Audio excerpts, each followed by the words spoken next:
Bila keluar tajuk keselamatan, kamu terus tulis kita mesti berhati-hati sahaja. Sebab itulah karangan kamu nampak kosong. Tema keselamatan bukan sekadar kemalangan jalan raya saja.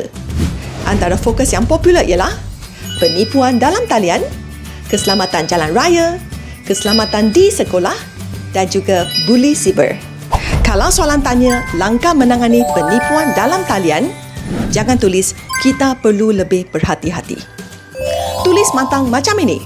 Pihak kerajaan perlu memperketat undang-undang siber serta meningkatkan literasi digital dalam kalangan masyarakat agar pengguna lebih peka terhadap taktik penipu siber yang semakin licik.